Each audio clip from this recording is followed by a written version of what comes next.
Bonjour à toutes et à tous, bienvenue dans notre petit jardin laboratoire. Et je profite de l'occasion qui m'est donnée pour saluer les nouveaux abonnés. Alors vous êtes plusieurs à me réclamer une vidéo. Il est vrai que j'ai un peu tardé. Il faut dire que je suis fort occupé pour l'instant. Et donc voilà ce qui explique que je mets un peu de temps à revenir vers vous. Mais voilà, c'est chose faite maintenant. Je vais vous présenter les derniers travaux d'aménagement qui ont été réalisés dans ce petit jardin. Alors faites pas très attention, il y a beaucoup de désordre.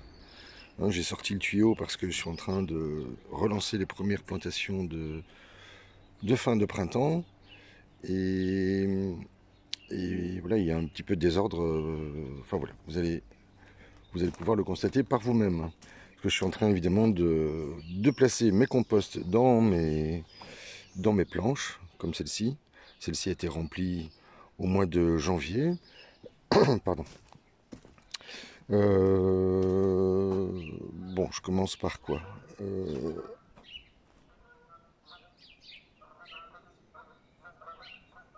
Autant suspend ton vol. Ce sont les fraiseraies de deuxième génération. La floraison devrait avoir lieu. Ça a déjà commencé, mais elle devrait véritablement avoir lieu d'ici une quinzaine de jours. Ce sera un petit peu selon les températures, ainsi que l'humidité. Mais voilà, elles ont été nettoyées. Une première fleur apparaît déjà ici. Elles ont une belle brillance, elles ont un joli vert. Et ça promet une jolie récolte. Celles-ci qui avaient été plantées un peu plus tôt la saison dernière, rappelez-vous, eh bien, sont déjà pratiquement toutes en fleurs. Et comme je vous l'avais promis, la deuxième année, les fraisiers produisent beaucoup plus. Et je m'en suis pas occupé durant l'hiver, hein, rappelez-vous.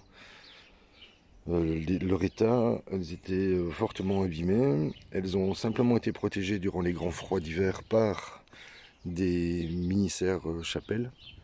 Et voilà le résultat obtenu après quelques mois. Il y a beaucoup de mouches cette année. Je ne sais pas si c'est la même chose chez vous. Voilà. Avec ces chaleurs un peu précoces, elles sortent en nombre. Alors dans cette planche où il y avait les salades, vous vous souvenez des tests? Donc 5 séries de tests successifs en coupant la salade qu'au collet et en laissant le système racinaire en place. Eh bien on avait réussi à produire 5 séries de salades sur à peu près 6 mois. Et ben, le résultat fut à la hauteur. Ici, j'y ai placé un mesclin, un mélange.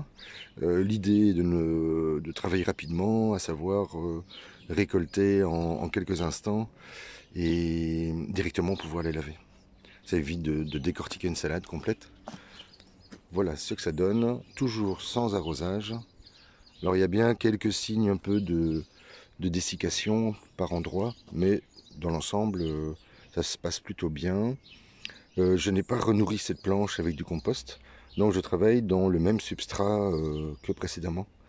Et vous voyez d'ailleurs, on est à la moitié d'une demi-planche, donc il doit y avoir à peu près 6 ou 7 cm de matière maximum. Et bien ça fonctionne. Si c'est le premier test avec les haricots mange-tout, c'est la variété de Grasse, variété que j'ai testée cette année, et le résultat est plutôt encourageant. Ici par contre un nouveau compost a été placé, que je ne dise pas de bêtises, le 10 du 3. J'ai réussi à récupérer quelques petites étiquettes et c'est vrai que ça me facilite la vie. Et sur lequel je suis simplement venu placer du foin. Un foin déjà travaillé, dans lequel il y avait déjà beaucoup d'azote, à savoir de l'urine de cheval. Et voici, ça a été planté le 10, nous sommes de mémoire le 14, un mois plus tard, bon, voilà le résultat. Toujours sans arrosage. Alors je voulais construire une petite structure, je ne sais pas si c'est très esthétique, et si c'est très fonctionnel, nous aurons l'occasion de l'observer dans les semaines et dans les mois à venir. Alors cette planche-ci va être complètement retravaillée. J'ai déjà commencé à la remplir de compost. Donc ce que je fais, c'est que je retire, ça ce sont les derniers poireaux d'été de l'an dernier, vous voyez, qui sont plutôt... voilà, ils ont connu des phases un peu difficiles, mais voilà, il est grand temps de les retirer. J'hésite un peu concernant le persil géant italien, j'en ai ailleurs, j'en ai refait cette année. Voilà, je pense que je vais complètement nettoyer la planche et je viendrai y mettre ici une variété de pommes de terre que je viens de découvrir en hommage à quelqu'un pour qui j'ai eu un temps beaucoup d'estime, à savoir la variété Obama. Alors nous verrons ce que ça donnera. C'est une variété précoce. Voilà. Normalement la plantation aura lieu demain, après un nettoyage complet de la planche et un remplissage. Et voilà, je pense que ça devrait bien se passer. Je vous parle de ceci après. Ici j'ai eu une attaque soudaine une attaque doublée. J'ai eu à la fois les oiseaux, la merlette et des choucas. Et j'ai également eu une attaque d'escargot. Donc j'ai rectifié le tir. Je ne sais pas si ça réussira. Ici c'est la variété également de Grasse qui a été placée le 21 du 3. Donc il y a un peu moins d'un mois. Je ne sais pas très bien si ça fonctionnera. Devrait venir à l'avenir dans cette planche les tomates de bouche, des petites tomates, des tomates au cherry, comment dit-on en français, des mini tomates enfin. Alors ça, ce sont les salades d'hiver de l'an dernier.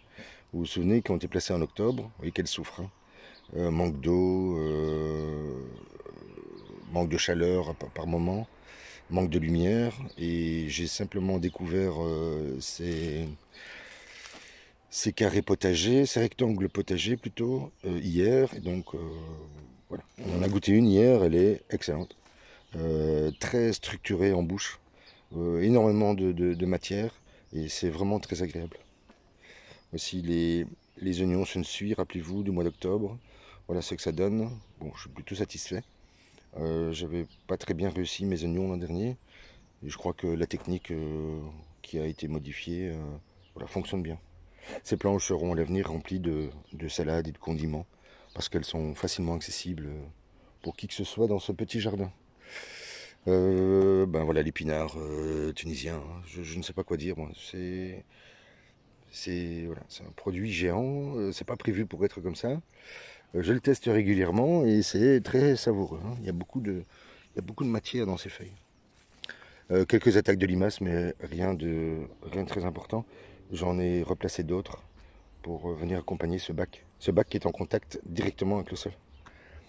L'escalier va être fait. Voici également le persil italien avec un céleri. Et voici le persil, tunisien, pardon. Voilà, moi je ne sais pas ce qu'il y a à dire.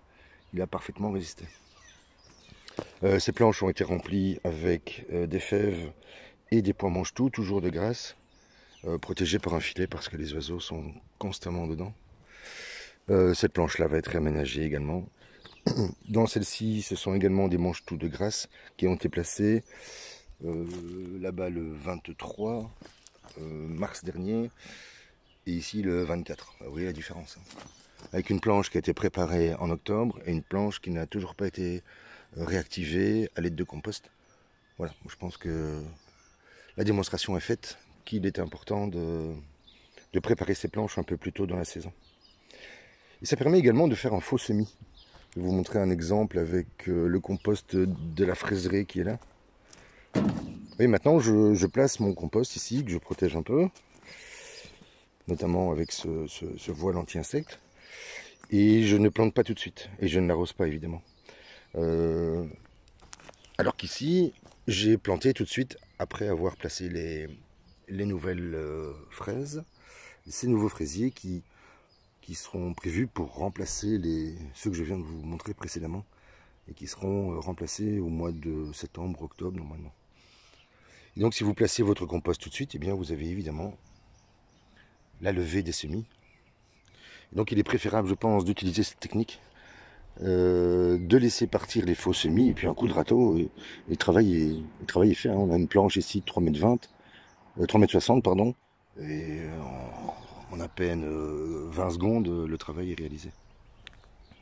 L'ail est sorti hein, depuis un certain temps.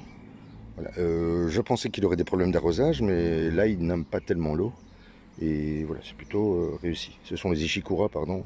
Par contre, les oignons japonais, les jeunes oignons verts qui ont un peu plus de mal. Dans cette planche, ça se passe bien. Je ne vais pas vous parler du mur. J'ai une nouvelle structure que je suis en train d'installer. C'est prévu dans quelques semaines. Ce sera un système de protection pour tomates que m'a offert mon Saint-Nicolas à moi, hein, à savoir David. Et je l'en remercie. Il m'a d'ailleurs encore offert cette semaine, que je dis pas de bêtises, 360 kg de nourriture pour poules pondeuses. Un des meilleurs mélanges qui soit. Et donc encore merci à lui. La planche d'engrais vert, ben, vous voyez, hein, sans arrosage. Voilà ce que ça donne au bout de quelques mois. Voilà, la planche va être pliée. Alors j'hésite encore à coucher l'engrais vert et à le laisser sur place se décomposer. Ce ne sera pas très esthétique, mais ce sera très efficace. Ou alors les couper au niveau du collet et l'utiliser dans mon compost. Voilà, je vais devoir prendre une décision dans les jours à venir, sans doute la semaine prochaine. Alors vous voyez que j'ai récupéré deux nouveaux filets, comme ceci, qu'on pourrait appeler des windy cover, comment dire, des filets qui permettent au vent de ne pas passer, mais ils sont également anti-insectes. Je ne sais pas si vous voyez le maillage assez fin. Dans cette planche-ci ont été placés en famille, en association du céleri, du fenouil et des brocolis. Et l'association fonctionne très bien. Je ne sais pas si on voit quelque chose. J'aurai l'occasion de vous représenter la planche une prochaine fois. Bon, je vais essayer de pas trop traîner parce que je vais vous embêter. Ici également, vous vous souvenez, une citerne de 310 litres remplie avec du broyat exclusivement. Et j'y ai placé, parce que j'ai le sentiment que les oryctes n'ont pas encore fait complètement le travail. Il faut dire qu'il y a beaucoup de matière. Voilà, ils ont été lancés le 31 janvier, ils ont été placés le 25 du 3, donc il y a 3 semaines. Voilà, sans arrosage, avec un paillage de paille. Voilà ce que ça donne. C'est plutôt pas mal. On va voir comment ils vont évoluer.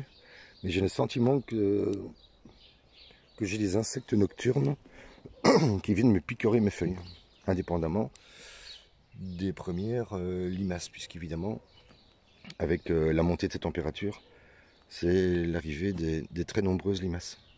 Alors ces bacilles sont en partie la conséquence du travail mené au mois d'octobre dernier, novembre dernier, mais également un repiquage récent que j'ai fait il y a 2 jours. Ici ce sont des salades grenobloises associées avec de la belle de mai. Là ce sont les oignons Ishikura, vous vous souvenez, placés dans du carton. Voilà, ça fonctionne très bien. Ici les échalotes et les oignons sensui. Là toujours des oignons Ishikura. Mais peut-être que je vais y placer une culture intercalaire, enfin je réfléchis toujours. Ici un autre dispositif avec également 2 variétés de salades, dont la merveille du jardinier et également de la grenobloise. C'est une salade que j'apprécie particulièrement. Ici un test avec un nouveau mesclin asiatique dont je ne suis pas tout à fait satisfait pour plusieurs raisons. La principale est une attaque de fourmis. Je ne comprends pas très bien pourquoi à cet endroit et pas ailleurs. Donc je me suis réalisé à mon propre mesclin. J'ai acheté 9 variétés différentes avec du mesclin asiatique, américain, japonais et russe. Ça va peut-être faire plaisir aux Russes et aux Américains en cette période. Et je suis à peu près sûr que ce semis m'apportera comment dire, plus de satisfaction. Mais je vais vous le présenter, il est dans la grande serre, il est toujours en plaque alvéolée. Alors le persil uniquement dans du mycélium, vous voyez que ça marche pas très bien. Les salades par contre ça fonctionne, c'est redoutable comme système. Donc il n'y a pas de terre ici, ainsi que dans celui-là il n'y a absolument pas de terre. Là j'ai simplement rajouté une couche de compost de 3 cm. Et tout le reste c'est du broyat mycélisé. Même chose ici. Donc voilà, il va falloir revoir le système. L'olivier a survécu, hein, vous vous souvenez, je l'avais trouvé dans une poubelle, il a survécu à l'hiver. Alors dans cette planche-ci ont été placés des choux blancs, des choux-fleurs, des cauliflower associé avec du céleri et ça fonctionne très bien. La ciboulette de placée l'an dernier est en train de reprendre. Ils ont été placés le 12 mars et voilà, à part quelques soucis avec les limaces, voilà, je suis vigilant. J'y ai placé un paillis pour tenter de préserver un peu d'humidité, mais au fur et à mesure où les plants vont grandir, je vais devoir rajouter du paillis. Voilà, c'est une autre technique. Moi, je pense que voilà, c'est pratiquement garanti sans trop de pertes. Alors, les oignons placés en septembre, octobre et novembre dernier, bien, vous voyez, grâce à ces Windy Cover que je couvre. Hein. Même là, je les ai découverts pour vous les présenter, mais pour vous présenter les planches. Mais en réalité, le Windy Cover vient se placer devant et protège bien ces cultures qui se développent dans d'excellentes conditions. Elles reçoivent, ça laisse passer la lumière et l'eau, mais elles n'ont pas les assauts du soleil et ni les problèmes de grêle qui pourraient se produire, hein, subvenir dans quelques semaines avec l'arrivée des saintes glaces. Avec le persil à l'ombre, hein, voilà. Ça c'est le persil de l'année dernière, un persil frisé, persil commun, voilà, rien à dire je pense, concernant sa croissance. Alors cet petit espace a également été réaménagé. Ici j'y ai placé du fenouil parce que j'ai l'intention d'y venir placer des tomates par la suite. Il y a un fenouil qui a été arraché par un chouka, voilà, c'est ainsi. Ici également des pois mange-tout de grasse, ils ont un peu souffert hein, du manque d'eau. Et alors j'y ai placé ces canisses devant, c'est pas esthétique du tout, mais ça empêche les oiseaux de venir se placer pour les déguster. Et donc celles-ci sont saines, contrairement à d'autres que je vais peut-être vous montrer si j'ai un peu de temps. Ici une autre variété avec voilà, des éléments récupérés que David m'a également offert. Ça ce sont les merveilles de Kevledon. Alors ça aussi une nouvelle variété, je crois que c'est breton, je n'en suis pas certain. J'ai plastifié les pieds, même s'ils sont en autoclave, de façon à ce que les bactéries ne viennent pas s'attaquer dans la partie aérobie. Et voilà, j'espère pouvoir le préserver pour l'année prochaine. Ici vous avez la roquette de l'an dernier, que j'ai simplement retaillée, et j'ai enlevé les feuilles séchées. Et voilà, moi je pense que c'est reparti pour cette année. Dans ces trois bacs, rappelez-vous, la salade Clayton de Cuba qui arrive en fleurs. Vous voyez, qui fait des petites fleurs. Le tout est consommable, hein, du pied jusqu'à l'extrémité. Je ne sais pas si vous voyez si vous voyez le travail. Sans arrosage, j'insiste. Tout le travail consiste à préparer un super support végétatif. Donc un mélange de plusieurs composts. Et voilà, pas grand chose à dire. Et la mâche fainéante à longue feuille, elle manque d'eau par contre. On le voit, hein, elles sont, tout le feuillage est replié vers le bas. On voit qu'elle est en souffrance. Mais je ne l'arroserai pas. Ici, un test avec un mesclin japonais. Alors ne me demandez pas le nom des variétés de salade japonaises, mais vous le verrez dans quelques semaines. C'est assez surprenant. Ça fait un très joli feuillage, on pourrait en faire des bouquets. Voilà, sans arrosage évidemment, excepté à la plantation. Et la plantation a eu lieu le 11. Et les semis avaient été lancés le 27 février dernier. D'ailleurs, en parlant de semis, je pense que d'abord je vais vous en présenter quelques-uns. Mais bon, il y a beaucoup de désordre. Hein. Je récupère encore du matériel. Oui, c'est des grands windy cover comme ça que je récupère. Et celui-ci fait 22 mètres par 6,50. Et j'en ai d'autres. Les premiers que j'ai reçus font 28 mètres de long. Alors à manipuler, c'est pas toujours très simple. Allez, je vais vous montrer les semis et puis je vais vous laisser. On parlera du reste une autre fois. Alors voici la pépinière, hein, rappelez-vous. J'ai commencé déjà à placer la plupart des plants dans ce petit jardin. Voilà. Tout n'est pas réussi, hein. Il y a quand même quelques ratés, il faut bien l'avouer. Mais voilà, dans l'ensemble ça se passe bien. Les fraises placées à l'intérieur hein, sont toujours beaucoup plus belles. Et regardez, d'ici quelques jours, on devrait pouvoir en déguster. Voilà. Ce bassin de... Enfin, ce grand rectangle qui me sert à bassiner les plants est vraiment très utile. Et c'est une bonne technique en fait. Vous voyez avec les Ishikura, vous voyez avec le mesclin asiatique, avec un mesclin européen, on voit tout de suite la qualité des plants. Ici c'est de l'Allium sepum, c'est une fleur décorative, c'est la famille de l'ail mais ça ne se mange pas. Voilà, les persils réalisés en test, bon bah, pas grand chose à dire, sinon qu'ils ont un petit manque d'eau, là on le voit. On le voit. Puis en fait en le soulevant, vous pouvez assez facilement estimer le poids du pot. Et c'est comme ça qu'on s'aperçoit qu'il est grand temps de leur apporter un peu d'eau. Alors ici, rappelez-vous, alors je vais essayer de déplacer ce meuble, j'aurais dû prévoir tout ça avant. Alors vous vous souvenez de ce petit système mis en place dans du broyat et dans une couche de 10 cm de compost. Voilà, moi je pense que ça fonctionne bien. Il est grand temps d'ailleurs que je nettoie l'ensemble de la planche parce que contrairement à ce que je pensais pouvoir réaliser ici, j'ai dû y installer un petit système d'irrigation que j'avais découvert dans une poubelle. Et il s'adapte très bien à cet espace. Il fait 7,50 m de longueur. Voilà, et placé en le tortillant, les résultats sont aujourd'hui à la hauteur. Je vais ce week-end très certainement y placer les premières tomates en test. Je crois que 6 plants pour commencer, ce serait bien. Et je vais y mettre des tomates tardives type ananas, de façon à voir si je peux accélérer leur processus. Il faut dire qu'ici la journée il fait à peu près 30 degrés.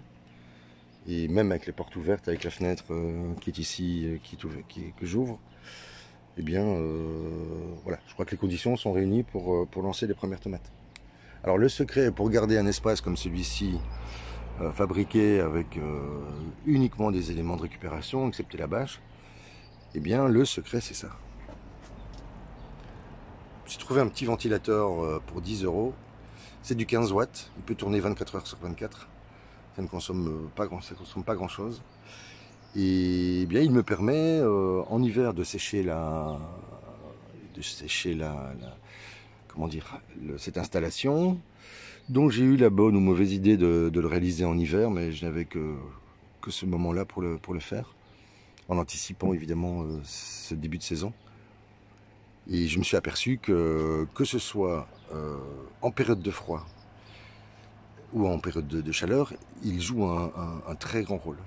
À savoir qu'en période de froid, comme l'air circule dans ce petit espace, l'air froid, même à -3, puisque j'ai eu un -3 ici dedans, sans chauffage, eh bien à -3, l'air circule autour des plants et n'a pas le temps de venir se fixer autour du plant. Et eh bien ça permet d'éviter que certaines plantes gélives souffrent plus que d'autres. Et par contre, alors dès qu'il fait chaud, ben là vous l'aurez compris, hein, l'air est ventilé, ressort par la porte qui est entrouverte. Et voilà, ça, je pense que c'est vraiment la bonne idée de cette année. Voilà, moi je vous invite à faire pareil. Ça ne coûte pas grand chose et c'est super efficace. Bon, alors je vais terminer avec peut-être les semis qui sont les semis de tomates, puisque vous savez, hein, on se focalise, on organise tout le travail de ce petit jardin autour de la plantation de tomates, en espérant que cette année soit bien meilleure que l'an dernier. Tiens, d'ailleurs, à ce propos, je n'ai toujours pas retrouvé le monsieur qui m'avait promis un calcul prédictif de cette année, de cette future saison potagère. Bon, voilà, j'espère le retrouver et qu'il m'en dise un peu plus. Alors, j'ai eu l'occasion aussi de récupérer des tuteurs, hein, je ne sais pas si vous vous souvenez. J'avais auparavant placé cet espace là, mais je me suis réalisé un petit espace pour sortir les plants au fur et à mesure. Bon, il n'est pas encore tout à fait terminé. J'ai replacé l'évier pour l'été. Et finalement, ces bacs dans lesquels j'avais réalisé un bar à salade et d'abord un bar à fraises, et puis un bar à salade, puis un bar à semis. Je suis revenu à un bar à salade. Ce sera de nouveau un bar à salade dans quelques semaines, mais je manque d'espace pour pouvoir placer mes semis. Alors oui, hein, il y a des ratés, mais il y a des réussites, hein, comme ce basilic citron. Ça, c'est les tomates heirloom. C'est une vieille variété. J'essaye d'en mettre une au moins chaque année. Cette année-ci, j'en ai mis 4. Nous verrons ce que ça donnera. Il y a ne me demandez pas les noms, hein, je les ai, mais ils sont dans un carnet. Ça c'est la variété Heirloom 8. J'ai la 6, la 7, la 8 et la 10. Nous verrons ce que ça donnera. Une nouvelle variété de pois montant. Enfin, nouvelle. Pour moi, c'est la Delicateb. Voilà, je ne sais pas ce que ça donnera. Les plants sont très vigoureux. Je pense que je pourrais avoir une belle surprise. Les basiliques, hein, difficiles à tenir. El Greco, qui forment un petit arbuste. Le persil commun, mais vous voyez qu'un sur deux, une fois de temps en temps, voilà, j'en rate. Le persil rouge, le basilic, pardon. Le basilic pourpre, je comprends pourquoi on n'en trouve jamais dans les magasins. C'est très compliqué à obtenir. Et voilà, il faut tout le temps les avoir à l'œil. Ils sont très sensibles dans leur jeunesse au froid et au chaud.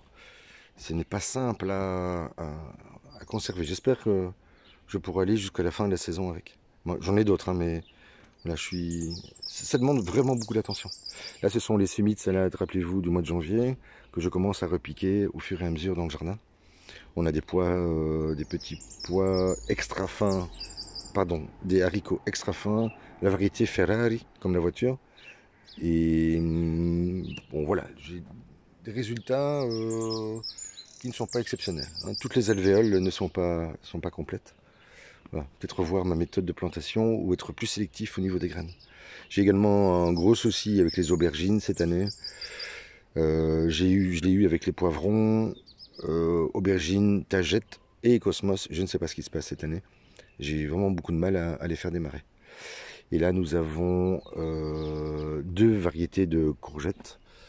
J'ai la Green Machina, la machine verte, qui est ultra productive. Et ici, j'ai de la Black Beauty. J'étais persuadé que la Black Beauty, ça ne concernait que les aubergines. Je me suis aperçu qu'il y a une variété de courgettes qui s'appelle pareil. Voilà, un petit espace réalisé sobrement, avec uniquement des éléments de récup, mais qui est très pratique et fonctionnel. Ceci va devoir être mis en place, ceci également, et qu'il y a beaucoup de désordre. On a eu plusieurs grosses tempêtes, avec des vents à plus de 95 km/h, et voilà, à trois reprises, j'ai dû réaménager le jardin. Ce qui explique un peu ce grand désordre. Alors les premières pommes de terre qui ont été placées à la Saint-Joseph, rappelez-vous, lorsque les lilas fleurissent, on est autorisé, entre guillemets, à placer les premières tomates, les premières pommes de terre, et c'est ce que j'ai fait ici, avec une variété très intéressante. Elles ont été placées le 19, celle-ci, 19 mars dernier. C'est la variété gourmandine. Et je vous invite à aller vers cette variété parce que pour ceux qui aiment les pommes de terre fermes ou les pommes de terre rôties, les pommes de terre au four, c'est un excellent produit. Alors voilà les persils et un peu de fraisier qui me reste. Voilà les tests. Ça c'est le persil mis en place au mois de décembre. Et je pense que cette année-ci, je vais faire différemment. Je vais le commencer en novembre. Et il passera l'hiver dans cette serre qui est elle maintenue hors gel. Voilà le persil italien. Les petits fraisiers qui me restent au cas où j'aurai quelques soucis. De nouveaux semis que j'avais relancés au mois de décembre, mais j'ai beaucoup de mal avec le persil. Il a l'air bien comme ça, mais je vous assure que c'est pas évident tous les jours.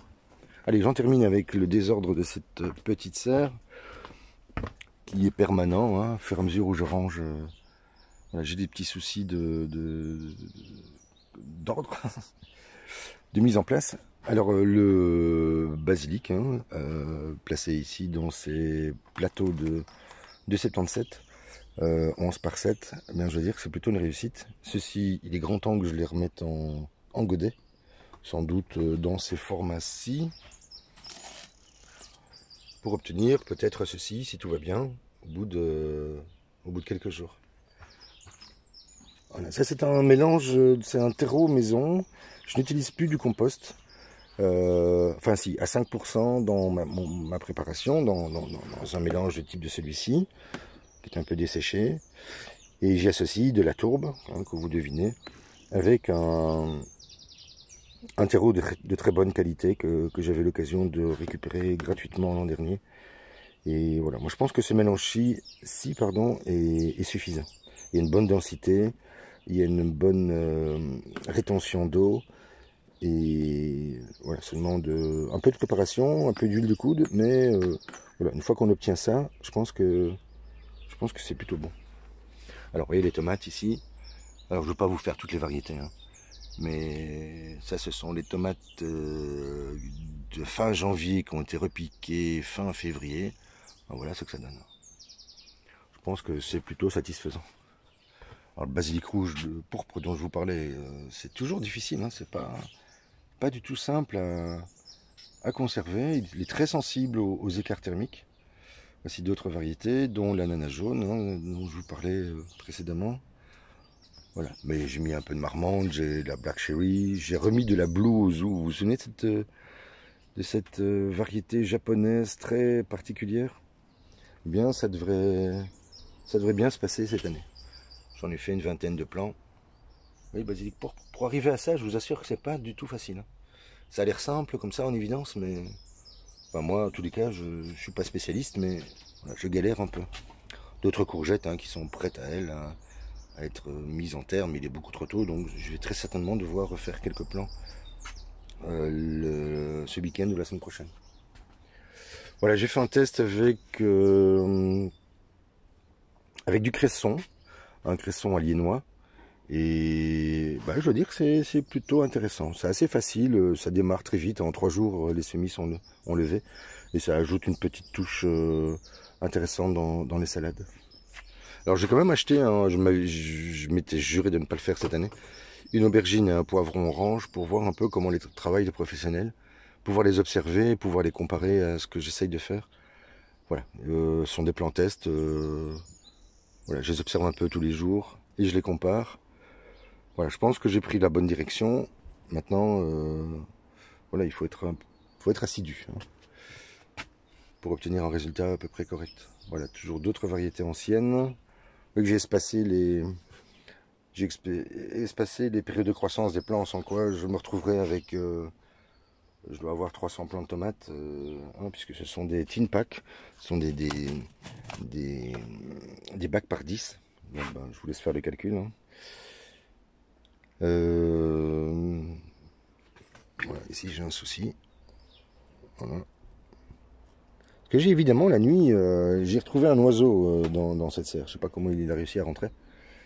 Sans doute pendant la journée, s'est-il caché ici en dessous, et le soir, il voltigeait ici dedans et il m'a abîmé quelques plants. Voilà, encore du basilic simple qui prend la bonne direction. Et le fameux mesclin dont je vous parlais, qui est ce mélange de 9 graines différentes. Voilà, il a un peu souffert parce que je me suis absenté hier après-midi.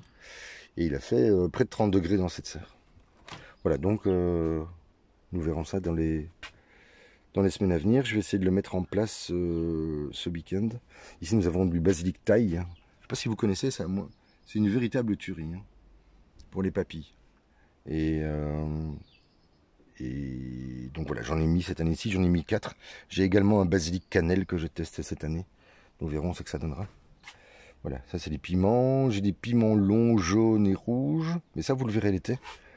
Qui sont très originaux. Et donc toujours ce test, vous vous souvenez, avec câble chauffant, cartonné, un cartonnage sur le sable, les plateaux. Effectivement, ce système fonctionne très bien puisque l'humidité reste présente constamment. Par contre, je ne sais pas ce qui se passe cette année. J'ai des problèmes avec la ciboulette, je n'arrive pas à faire non plus. Et autant en décembre, quand sont sortis les premiers persils, ça fonctionnait très bien. Autant maintenant, il fait trop chaud et je n'arrive pas à faire sortir ce dernier persil. Donc, il va falloir que je réfléchisse encore un peu pour comprendre ce qui m'échappe dans le développement de ces plantules. Bien, je vous laisse ici, je pense avoir été déjà un peu long. Je vous souhaite une excellente journée et je vous dis à très vite.